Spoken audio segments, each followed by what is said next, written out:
Me and Janie, we rode at the tail end, followed them. I saw you. In fact, I filmed you as you were taking off. Oh, yeah? Yeah.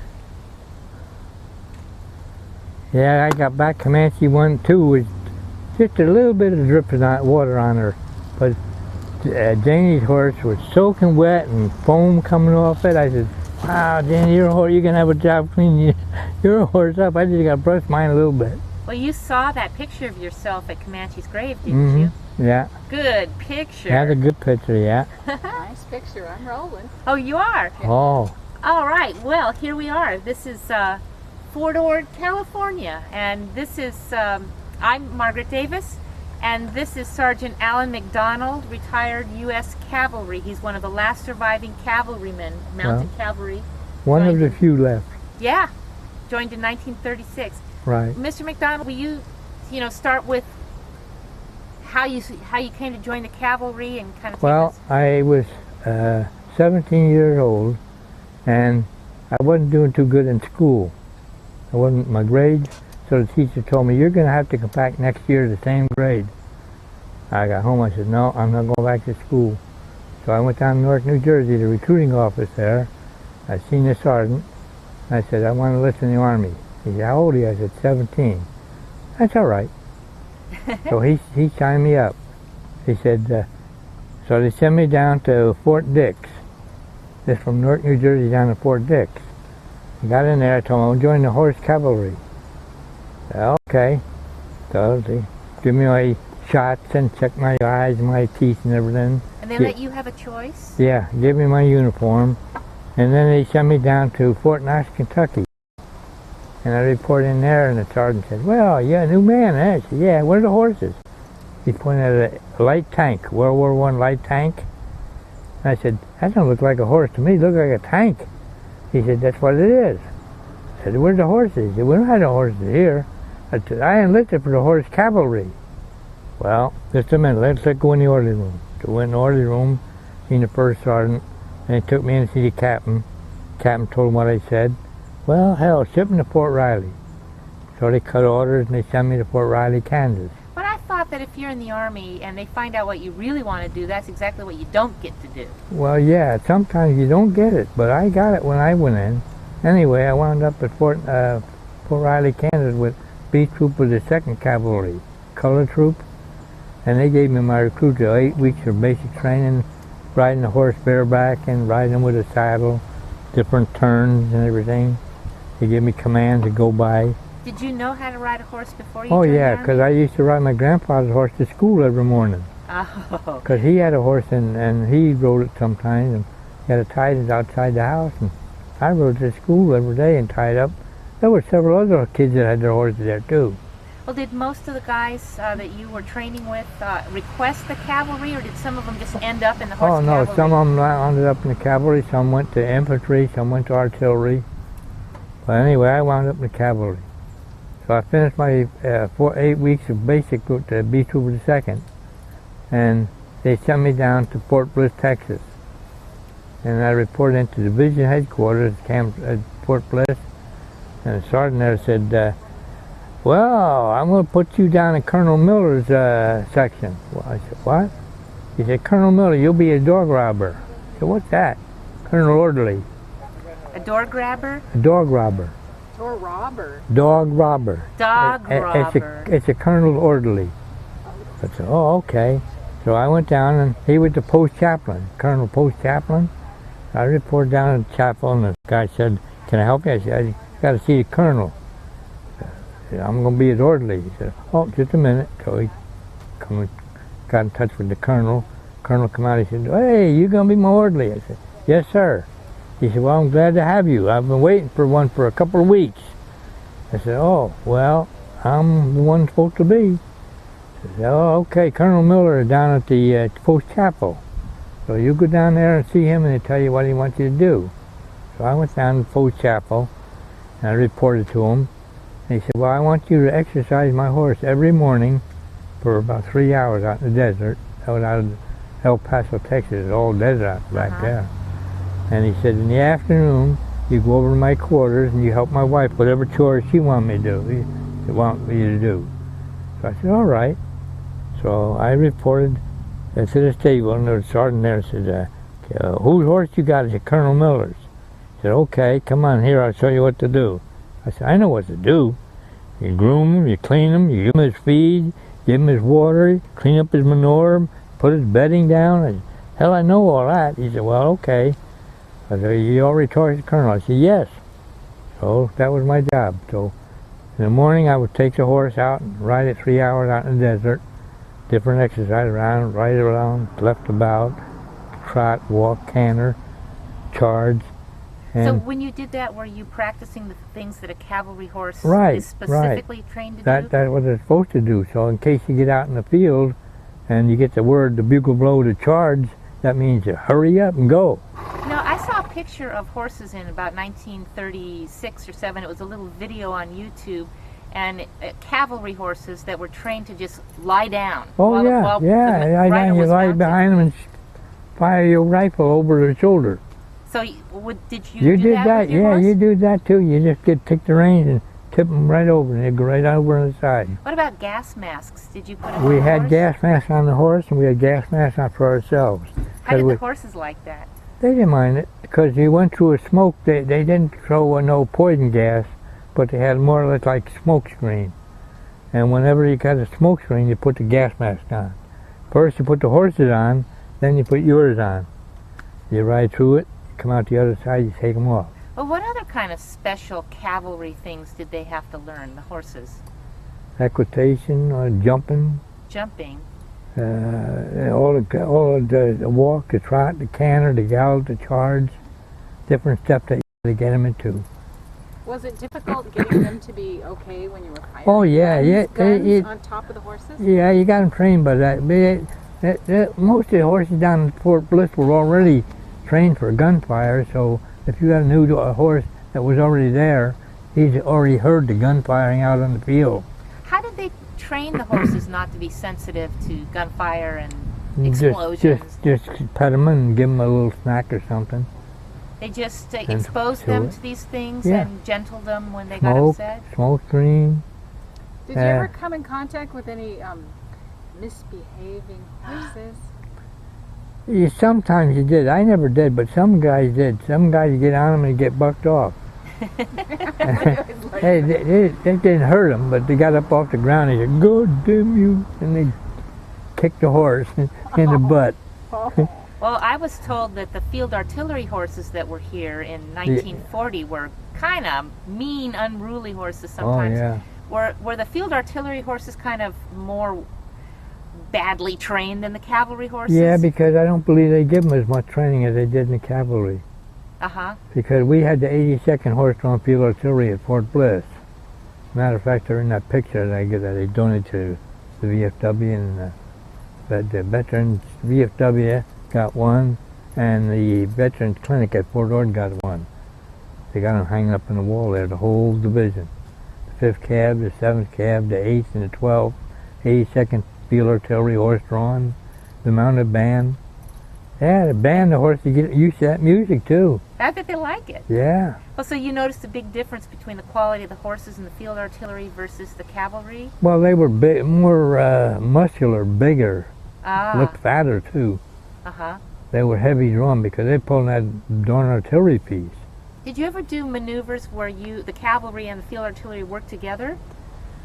Yeah, we had maneuvers where we went out and, like they said, the enemy is out in such a place, and the artillery would come up and they'd fire rounds over it, and they'd tell us, okay, as soon as the artillery ceases, I want you guys to charge in there. So we were riding, to walk and trot. As soon as the bugle blew the gallop or the charge, we'd take off. The old man would give us a signal, let's go, and off we'd go.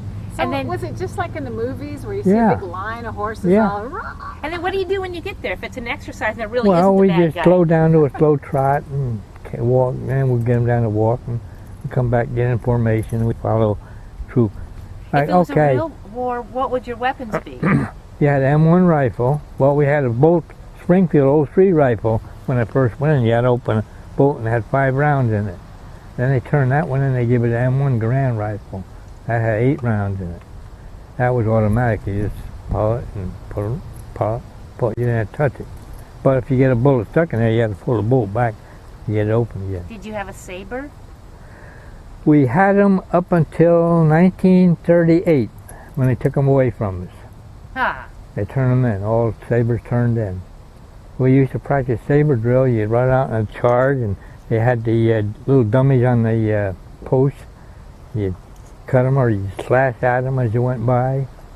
And we had guys come right behind us, and you had to be fast to get out of the way or you'd get saber in your butt. How often did you do these exercises? Every day. Every day? Every How many day. hours? We went out about 6 hours a day we went out there. Out in the Wow. desert. And it's hot out there. And we went out one time and we stayed overnight. And we laid down. And we woke up in the morning, we seen these, not cockroaches, they're like a tarantula spiders. Scorpions? Scorpions, yeah. And the guy said, "Hey, Mac, watch out for that. That's a scorpion." I said, "What you do?" He said, "You get bit, you get poisoned by that thing." I said, "Whoa." And get away from there. And another time, what was it? We got, when I got stuck with something. Oh, another time I was leading the pack horse.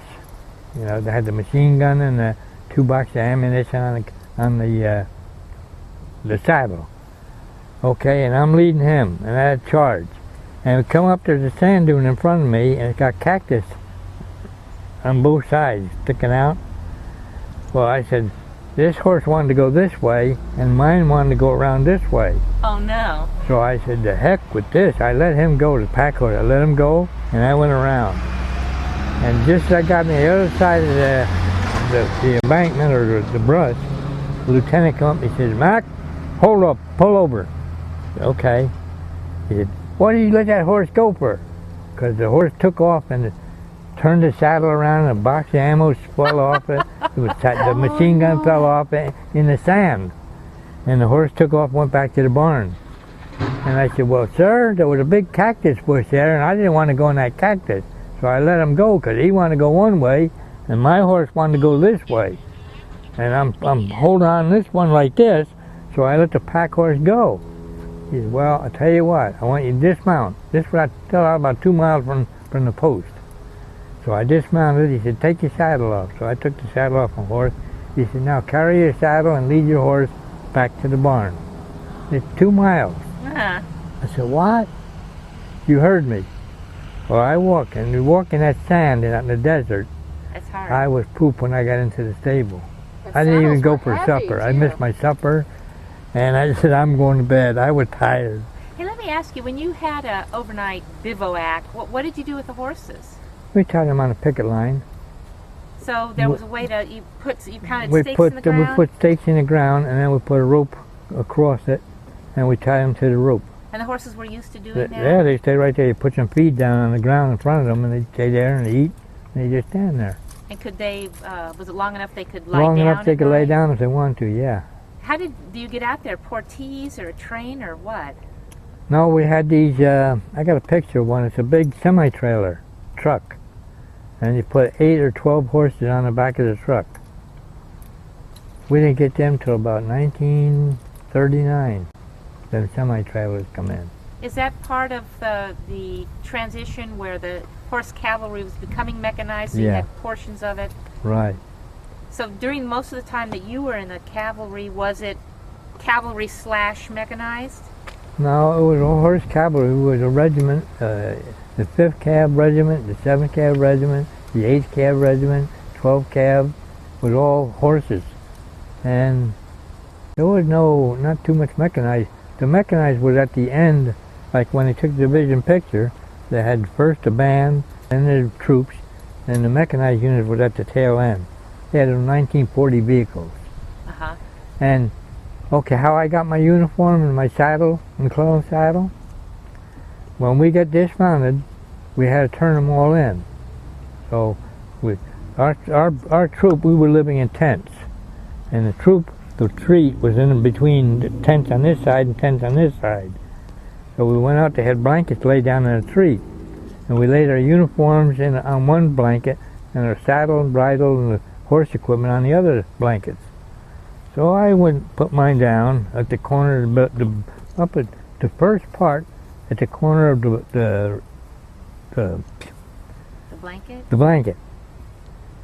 And I went in the tent, and we had cots inside the tent. I lay down in the tent, and I looking out, it started getting a little dark. And I seen the officers picking up their saddle and bridle and stuff and taking out to their cars, putting in their cars.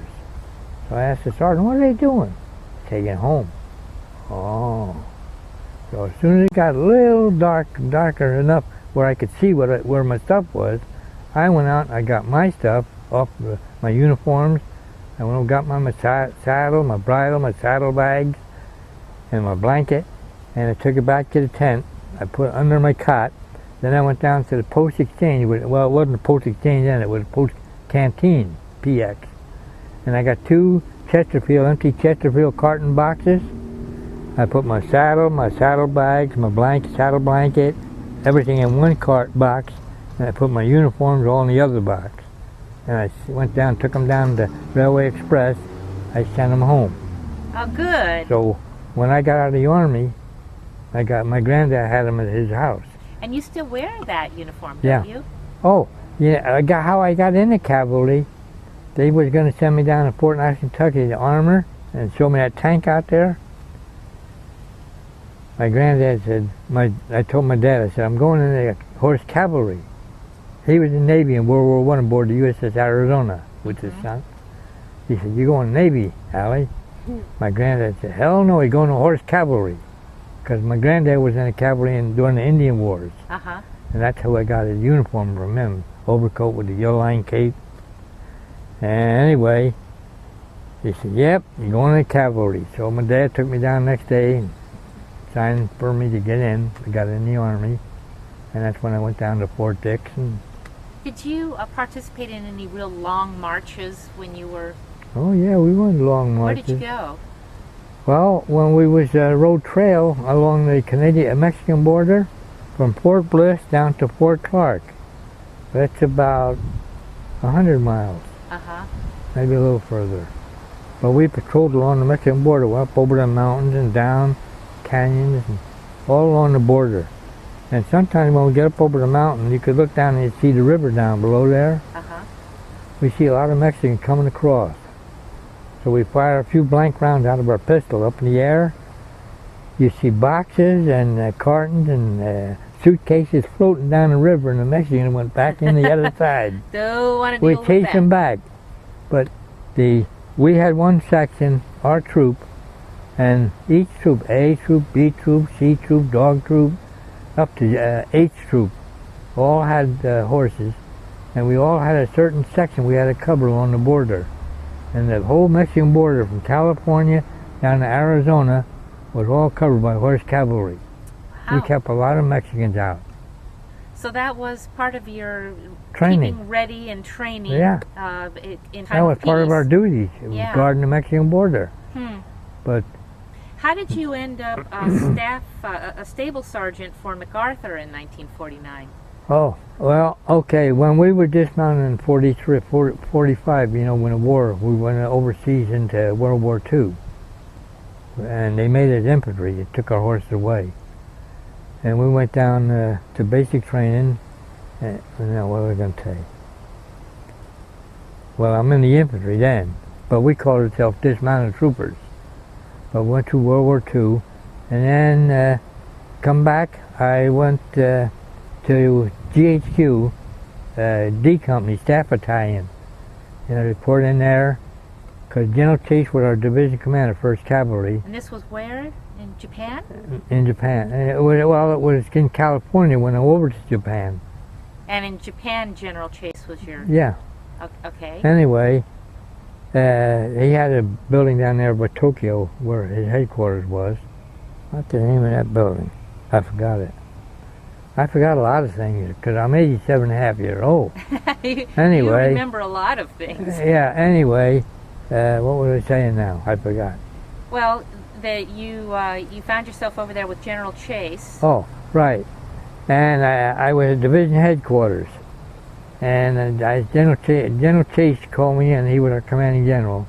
He said, Mac, he said, I'm going to send you down to the D Company Staff Battalion, GHQ, General MacArthur wants you as a stable sergeant. Well, how did he find out about you? Who, General MacArthur? Yeah, how did he know you? His colonel probably told him. His officers, one of his officers, Sergeant McDonald's old cavalry trooper, he said, well, get him. And so that's how they got me. Did General MacArthur, was he a horseman? Did he ride? No. Now, why did he need Some of his officers rode, but he didn't. But he was He was in charge. He was providing the horses and Right. the things for them. Well, the horses were for all the GIs and their families that wanted to ride. Uh-huh. So that's the job they give me with D Company. I was for D Company, and that was a elite group. They were on all these formations for General MacArthur, ceremonies and stuff.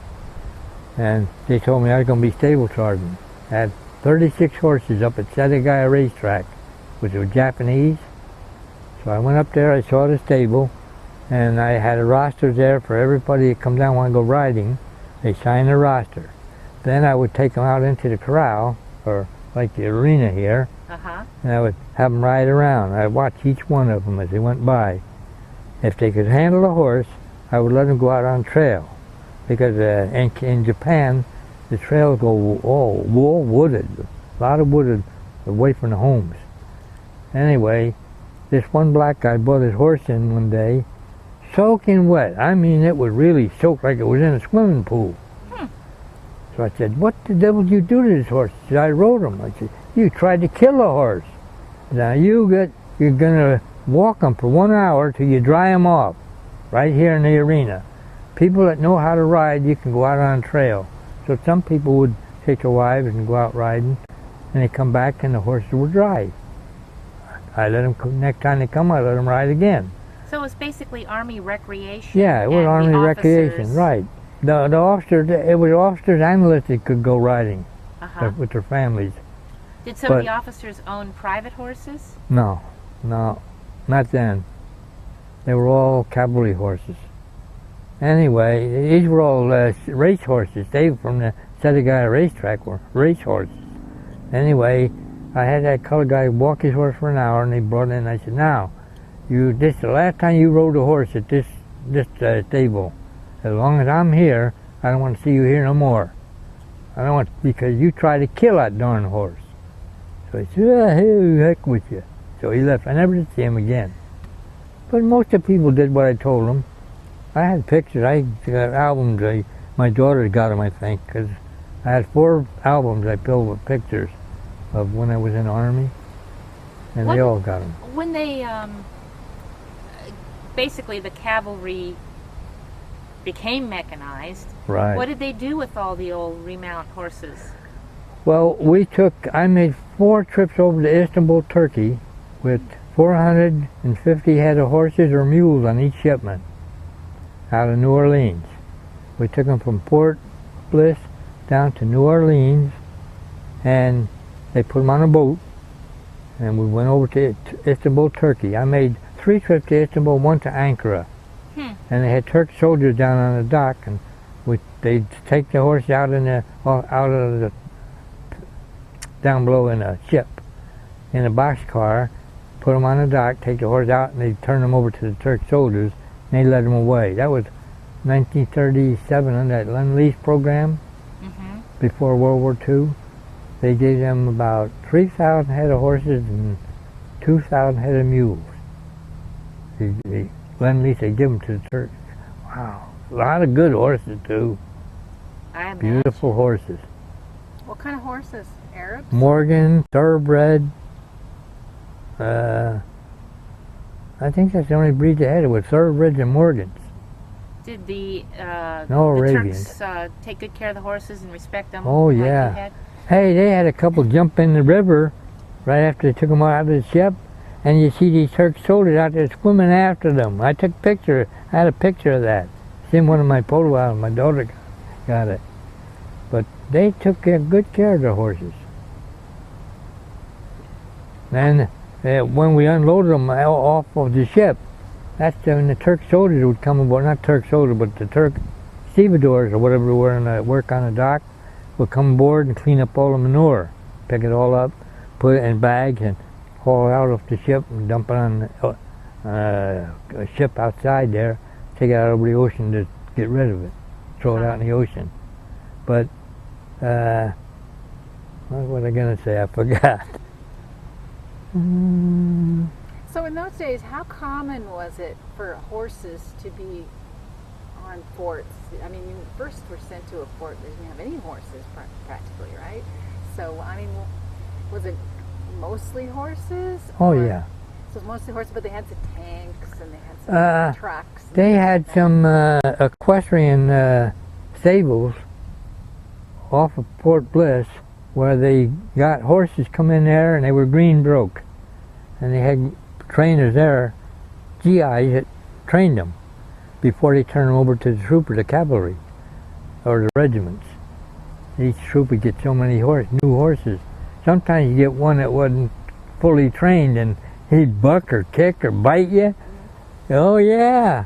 What, you know, you've seen so much by way of horse behavior and horse training, and you did a lot of training. What are the differences between training then and like the natural horsemanship now, like Tom Dorrance and Pirelli and all the people that do natural horsemanship? Is that the same as how it was approached back then? Oh yeah, or yeah. How did you go about. about breaking a horse? You walk them first, you lead them around. You take them in the arena and you lead them around. Then you do a little running and you like a slow trot, and the horse trot right alongside you. Then you start running real faster, and the horse starts going petty, and you got to hold them back or he'll pass you.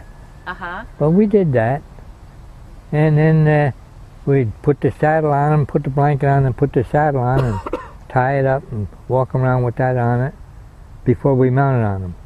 And same with the bridle. We put the bridle on them, because some horses, you put the bridle, they start moving their head around, you know. But what did you do if they did that? just pat them and try again, because eventually you get it on them. But at first, some horses, not all of them would do it, but some would. And lucky if you got a horse like that, you'd have to break it yourself, because nobody will help you. Because they said, that's your horse, not mine. Now, how much was it your horse? You were assigned a specific horse, and that was your horse? My horse ran 112R on his neck. 112R? Yeah. And what was your horse's name? Tiny. Tiny. So you were in charge of Tiny. You cleaned Tiny's stall. I cleaned his stall. I fed him. I give him water. I brushed him down, and I checked his hooves to see if he needed new shoes, because we had a blacksmith there to put the shoes on for him. Were they turned out every day when you weren't using them? Oh yeah, they had arenas like something like this small, about half the size of this here. 1, 2, 3, maybe 3. That's in there. And you put them in, let them run around. He'd roll. So 5 days a week you rode, you did exercises. Exercise, and 2 days you was off.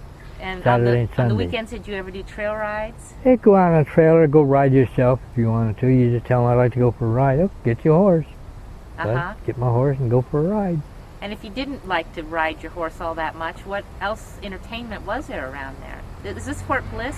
Yeah, Fort Bliss, yeah. Well, they had a clubhouse where you could go and get a beer or a Coke, shoot the bull with the guys, play cards. Or And what did you like to do? I used to go out riding, and sometimes I'd go swimming, and that's about all I do. Well, when you got to Fort Ord, did it look pretty much, this veterinary hospital, did it look pretty much like it is right now? Well, it was cleaner than this, and they had a barbecue pit right over there. And Tom Fraser and his wife used to barbecue every day there when they had we had not trail rides, but horse shows here quite often. And the girls would come out jumping and everything. And so they'd be cooking hot dogs and hamburgers, and his wife would be cooking some kind of food, and people would bring in Cokes and beer. And they had, the pit was a cement pit with a rack on it, table on it, where they did all the cooking. They tore it down. Same with the stable inside the tack room there. They had a, what do they call it? It's like a metal chute that they would tie the horse onto, then they would tip it over, and the vets would operate on them. Uh-huh. Whatever operation they needed to do on their hip either or side or something. But they tore that out of the clubhouse. It was in this clubhouse, I think. I thought, the surgery was that last building that's the kennel now. Was it in there? They had horses in there, but they would do surgery in here. So when you started Fort Ord Riders in 1965, was that the first time that enlisted and officers were having their privately owned horses boarded here? No, not too many. They had a few, but not too many. We had a lot of horses that the cab gave to us. 11th Cab was stationed here at Fort Ord. Uh-huh. And when they got dismounted, they turned all their horses into the department, the quartermaster department, I believe, got them. But some of them they left here at Fort Ord. And they were still in the stalls. Like this first barn, that was where the officers kept all their saddles, bridle, or uniforms and that. And the other barn over there was where they kept their horses. Just the officers had their stuff in them two barns. No one let them in them. So, what were those barns divided up? Those wards actually divided up like they are now, partitioned into? They were partitioned with the gates that put the horse inside. And now, if you look in there, it's mainly man doors. Oh, it's all goofed up. They really destroyed it. They tore a lot of it apart. When did that happen? I don't know. Not too long ago, during after the time that Fort Ord was closed. Really? Yeah. Oh. Okay, Yeah. so in 1965, those were horse doors in those wards. Oh, yeah. And the second one was used for horses. Yeah, right. So potential there could have been 30 horses in there. So I'm gonna drink my Coke. when you first came here, how many horses do you think were here? 47. 47. So some of them were in the barn. Some were in the barn, some were out in the pasture. Oh, okay. And when I first joined the club, we only had 10 stalls along this way. They had a brigadier general had the first stall, a sergeant major had the second stall, a master sergeant had the third, 2 corporals had the next, and 3 retirees, me, Tom Fraser, and who was that other one? God darn, I can't remember his name. But I had number 10 over there, and the camp point was right over there where they built them new stalls, where they had all the army trucks, and they would come in, hauling their trucks in there to work on them, and so much dust was coming back there, I moved out of there and moved way to the back of the woods, back in the far end. Where you are now? Yeah, and I built 2 stalls there, way at the end. There was none on this side of me. And then they started building one next to mine, and they went all lopsided, every different direction. It does look a little bit homemade back there, doesn't it? So But are you in the stall that you built right now? Yeah. What year was that? Janie's in it. Janie's in it now. What year was that? Oh, shoot. Oh, about, what year is, this is 2000. About 1960 something or other. I forget, it was way back. So not too long after you got here. You got here in 65, and then just within a couple of years you built Comanche stall back I built there? them 2 stalls back in the back, yeah. And there was just 2. Janie got another one added on there when she got Cassie, and Nessie had Cassie, baby horse. So she built the other stall for Cassie. And then she got Nessie in one, and Nessie, she's about 30 some years old now. It looks good. The black one, yeah. Now, going back to your Macarthur days, did you actually meet General Macarthur? Yeah. Later on, I was in Staff Battalion, but later on, General Macarthur was going to get a medal from the French government. A one-armed French general gave him French's highest award, and they wanted the cavalry to bring American flag and the General 5-star flag. So me and Sergeant Scott were up in the barracks, and we got called down and said, you guys want to report down to the orderly room? They got a job for you. So we went down to the orderly room, and he told us, well, Sergeant Scott, he outranked me. He carried the American flag, and I had the 5-star flag. So we went to the French embassy in Tokyo, and I was right behind General MacArthur. I could touch him on the shoulder. I stand there with the 5-star flag. I got a picture of it in the album there. We'll you have to scan it and splice it in, huh? But that was in D Company Staff Battalion, GHQ. The elite Yeah. battalion. Oh, yeah. What did General MacArthur think of horses? Well, I don't know. He didn't. I never got talking to him about that, but I got a little bit mad at him when he dismounted the cavalry. He said they cost too much. I said, cost too much? They got a flying jet going around now that costs $6 million to build. $6 million would have cost a regiment of horses for a year. For feed, you could have managed a year on $6 million. Jeez. So was he one of the main forces behind mechanizing the cavalry? Yeah, MacArthur was. Yeah, he's the one who did it. And he wasn't a horseman himself. No. Well, during World War I, I think he was had something to do with horses. I'm not sure. I don't know too much about him. Did he have a personal horse, even though he never used it? No. I know some of these guys did. Oh, some generals did. Yeah. General Chase, our division commander, he did. I can't remember all the names of the generals. I got pictures of some of them, but I can't remember their names. But some of them had horses.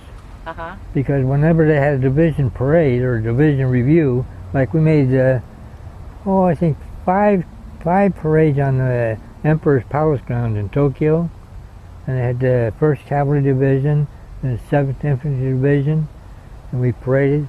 I carried the 5-star flag in that parade. No, that one I carried the 1st Cavalry Division flag, because Sergeant Scott had the American flag. I didn't get the general's flag until he got that award. Well, back to the 1960s, when you had all these shows going on here, and you had a lot of horse activity, and you were using this as a meeting hall? That was the orderly room, yeah. And what we call the cottage, what did you use that for? The one on the other side is the 2 barns? Well, the little one right here. The little one is the orderly room. That's the orderly room, and this is the... This was the veterinary shop where they had the, that operating table. Right. In here. But when you were here, they weren't operating on horses anymore, right? No, but the stalls with the equipment was still there. I wonder what happened to it. They took it down. I don't know where they put it or took it away. They took a lot of stuff away. But the vet shop was over there, and I used to take my horse when I had the stall way back there. Right over there, they had the vet, that little arena or the little stall, where she would come out and give the horses their shots. Only cost us $3 or $4. So there was a small animal clinic at the very end of this row of buildings, right? Yeah. But they would help you with your horses. That vet shop right there on the street. Yeah. At the end of these buildings. Was it also a pound where you could? There was dogs. You can put dogs in there, an animal pound, yeah. But the one side of it was where she operated on the dogs and treated them and stuff like that. She was a good vet. I forgot her name. When you were here at Fort Ord, it was a lot of infantry people. Oh, yeah. The end, right? You had to be careful which trails you went on because it would go through places where they'd be practicing. There's so many trails out there, though, you can ride on. You won't see nobody. Oh, so you knew exactly where to go. Well, go that way or go over this way, but you wouldn't go over this way because this is where most of their training was done at. Right. You don't want to come near the training, right? So we go over this side. Not too much training over in that area. Have people get lost and go the wrong way. No. How did you choose where to put Comanche's grave? Well, the water trough there was the 11th Cavalry where they used to water their horses.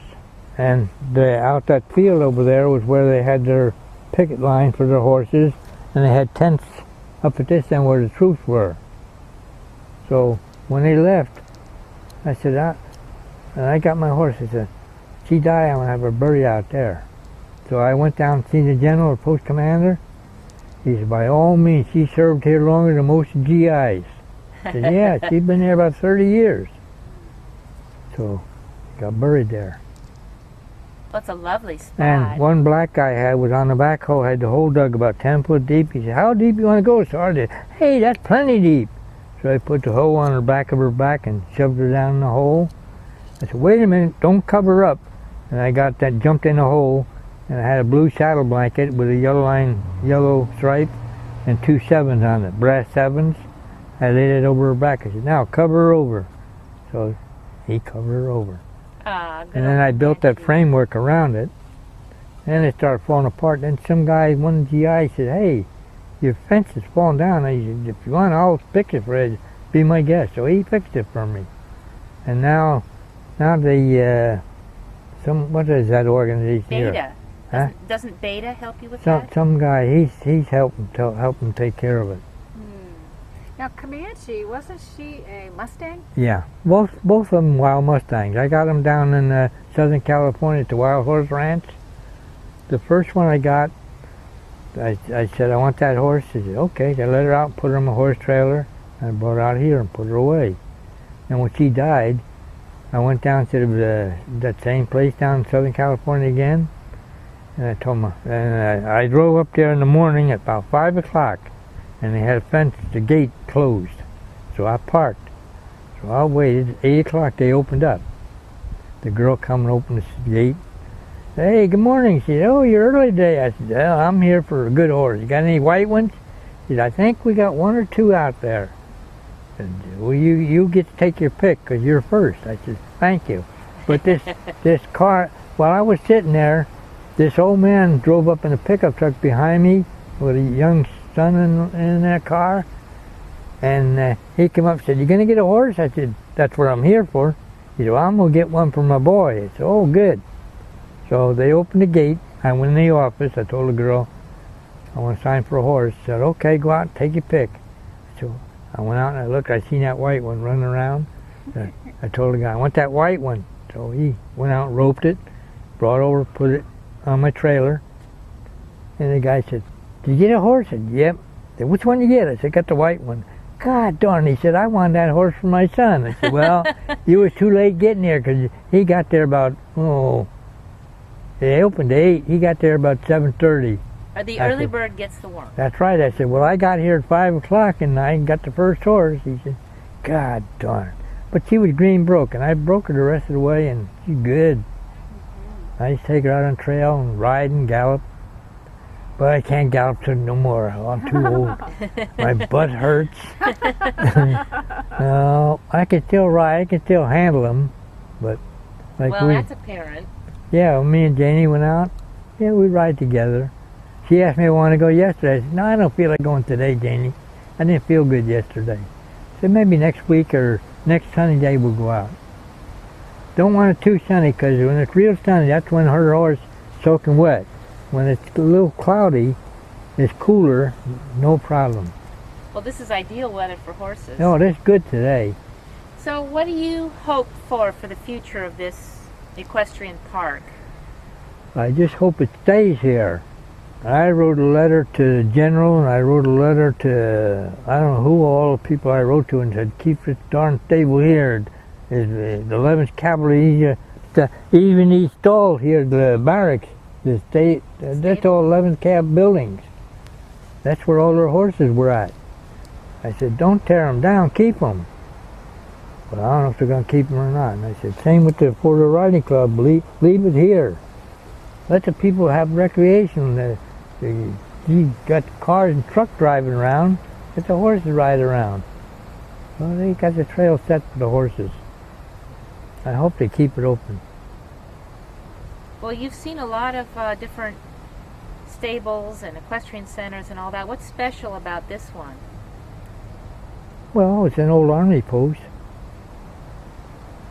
And everything is here for anybody who wants to keep a horse here. How about the trails? Oh, the trails are good.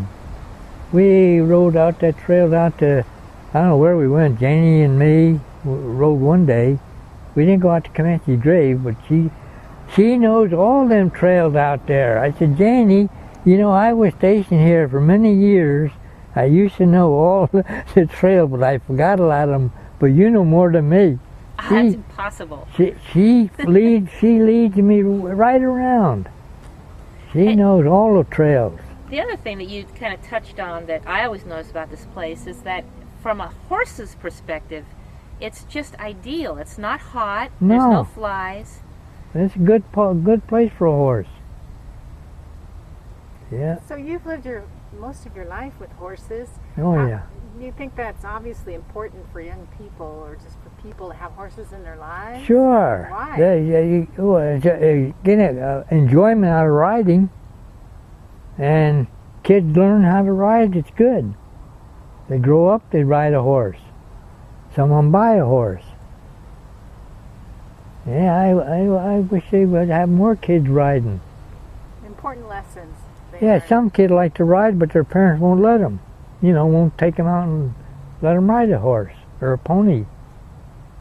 They should ride. Let them earn them when they're young. You know, ride a pony till they get older. They ride a horse, and it's enjoyable riding.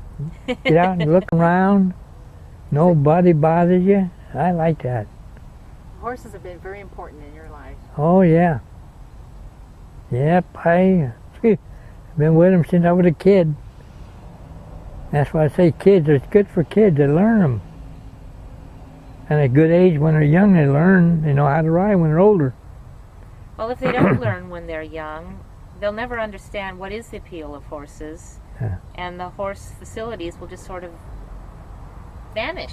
Yeah. Horses are so different than any other animal. Yeah. And we've been around dogs and cats and other types, but horses really teach you Yeah. humility and Right. Of all your horses, which was your favorite and what was special about their personality? Tiny. Tiny. That's the one I had in the cavalry. That was a good horse. I hated to see her go. When they dismounted us, she'd do anything. You know, sometimes I could just I tie her up to the hitching post, but I just wrapped the rope around and I go off to do something. She was right behind me. Come right, follow me right over. I said, how'd you get it? The rope would be hanging, you know. She'd pull it loose from the rack and come over right behind me. I said, come on, man. Tiny, back you go. I'd take her back and tie her up. But sometimes I just throw it over, you know. I figure, well, she won't go away. But she did a couple times. So a real attachment And there. finally, come right over and hit you on the shoulder. Hey, you son of a gun. I hope this place remains and really prospers, and that people can, like, if we have a museum here, they can come and visit the Cavalry Museum, Right. and then go for a ride That's right. and bring their kids, and they can ride along these trails that they maybe saw as a GI, that they were carrying packs and going along, and relive that in a real positive and probably pretty bittersweet way. That this was a really formative place for a lot of people. Well, I got 124. I got about 60 first place trophies and 40 second place, and the rest were third place trophies, small ones. Oh, you brought a trophy. But my daughters took most of them. They took most of the first place awards. It's my three daughters. My one daughter, I did away with her. I tore her birth certificate up. Well, that wasn't nice. She's no longer my daughter. Tell me about this trophy. You were saying that in Marina's heyday, there were horses all over the place. Oh, yeah. How many barns were there in Marina? Huh? There were a couple of barns, weren't there? In Marina? Over by Padden Lake? I don't know too much about where they were. Uh-huh. All I know is all these horse barns around here. And so this parade in Marina... Oh, one parade I was in a marina, this lady had a, not a white thoroughbred horse. It was a English mount. I forget what kind of breed it was. But she had this horse, supposed to be the best horse in the world. At least she thought. So we paraded. Okay? When we got up in front of the judges come over and the judge looked at us. I sat there on command, just as quiet and no movement. This other girl had that horse that was supposed to be so good, and it was just moving around and jumping up and down that. So when they give the awards out, I got first place award. She said, "How did you get first place?" "I got a thoroughbred horse." I said, "Well, you don't know how to handle him, ma'am. He moves around too much." I said, "The best man got him." Oh, she was mad. She got second place award. She didn't stay to pick up her awards. Took her horse, put it on the trail, and went home. She was mad because I got first place. Well, your horse is better. Yeah. My horse just stood there, and even the lady that was judging it, she said, "You know, I've looked at your horse while I've been looking at all these horses, and every once in a while I look back to see how yours is handled. I haven't seen it move since I looked at it." I said, "No, she stands still. If I want her to stand still, you tell me to move, she'll move." He said, "Well, she's a good horse.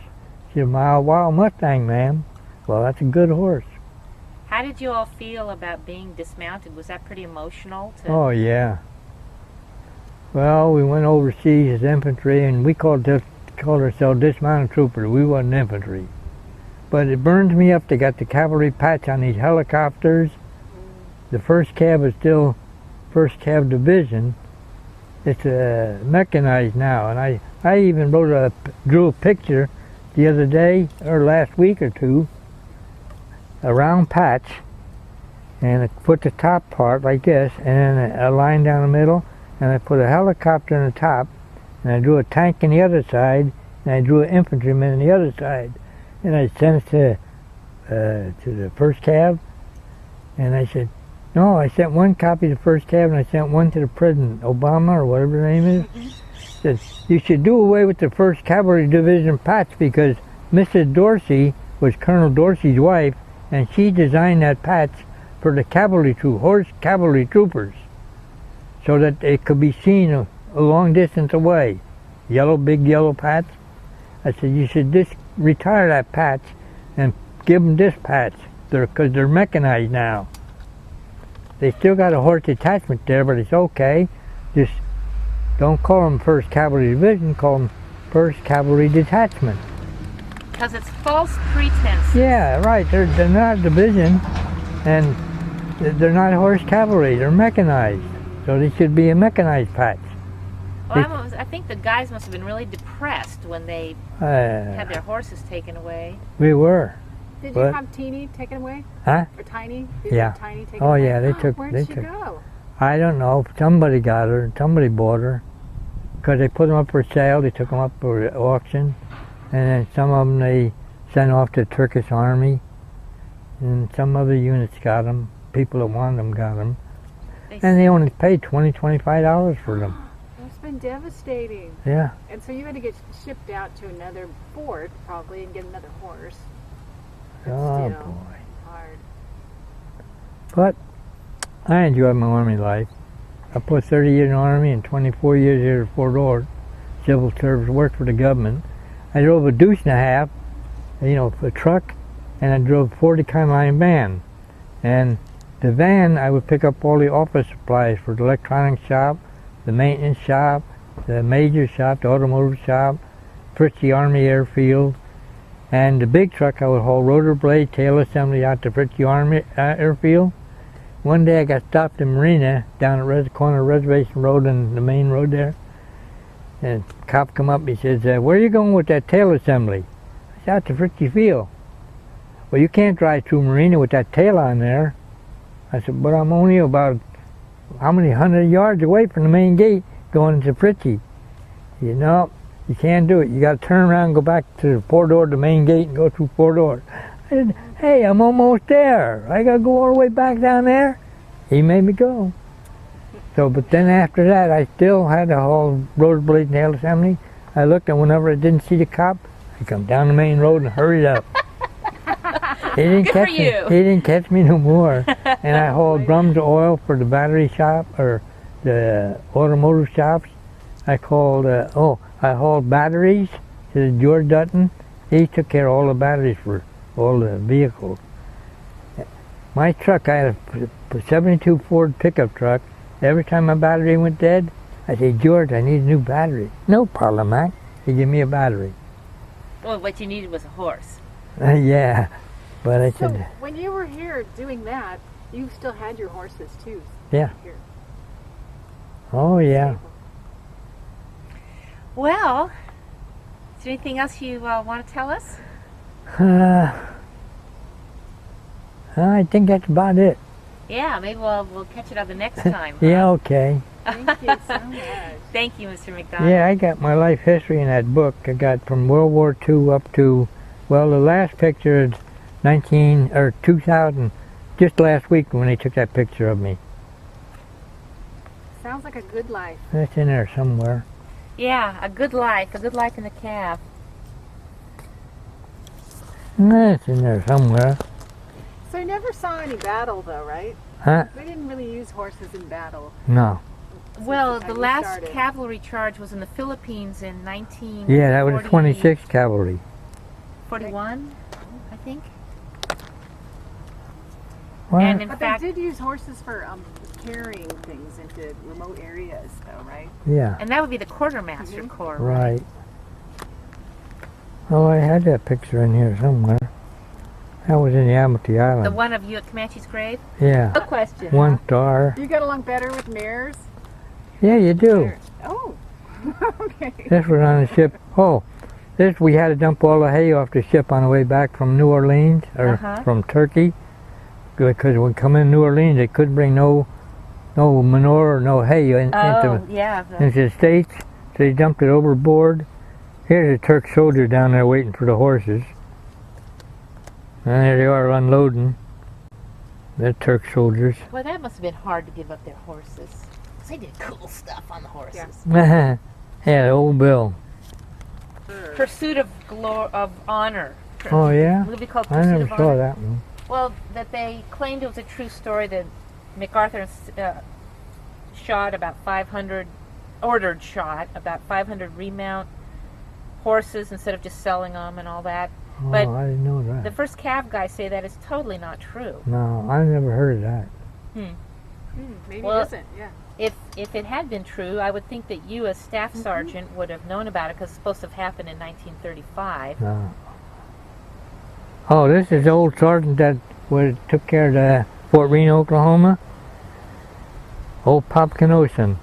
He died. He had a white mule chewed you out. Sometimes they busted you, took a stripe. People And- weren't allowed to be mistreating their horses. No, you couldn't mistreat him. Here's a division on parade. There's the 5th Cav, 7th Cav, 8th Cav, and I got the 12th Cav over here. So what kind of behavior would typically be considered abusive and make somebody lose a stripe? Beating them, kicking them. You didn't kick a horse. Oh, this boy here got killed in Manila, and Patello, he got killed in Lady. No, this is me.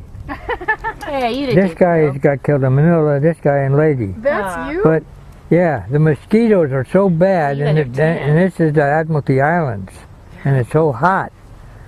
They give us an Azamrin tablet for malaria, and the sun beating on us, we all turned like, we were all, everybody was brown. I have to take off soon, and I'm gonna. This is your bread, and I'm gonna put it in your car. Oh, okay. I think your car's unlocked, So it isn't worked it? out perfectly, actually. I don't This think is so. just under 60 minutes. So thank you so much for talking to us. Oh, okay. Oh, the Mexican border. The horses, you can't hear them coming. But these airplanes and motorized vehicles, they can hear them coming, and they hide under the brush. And Right, so they get you through. can't see them. But we would ride along the border, and we could catch them out in the water and chase them back. And we see footprints in the sand. We follow them in. We find them hiding under the brush. Come out. We Yeah. turn them over to the Border It Patrol. seems like that's more logical to patrol the borders with Yeah. horses. Yeah. That's what Good they should do. I wrote a letter to Obama and said you should organize a horse cavalry regiment and let them patrol the Mexican border. Right. They can't patrol the whole border from Mexico, from California The down border to. is now very dangerous. People get murdered down there. There's an Arizona rancher and there's such a flood that it just totally wipes out the whole ecology of an area. Oh yeah, I saw some pictures of. Thank you, Mr. Okay, McDonald. but you get a cavalry regiment well trained, they can patrol the border. I'm sure they did. They it see before. somebody, because we fired blank ammunition up in the air Yeah.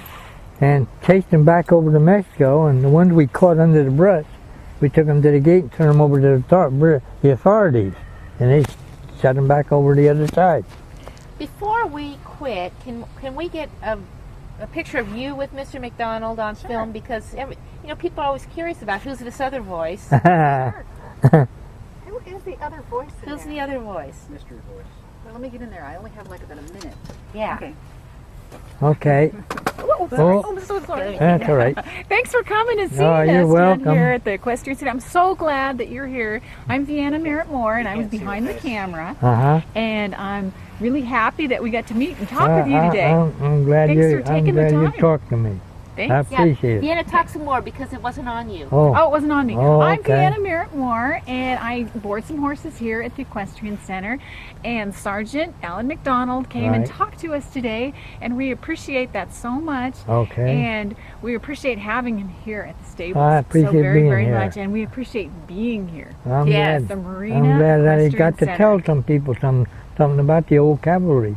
Yes. A lot of Thanks. people don't know that. Well, if you got any more stories, we would love to have them. Oh, okay.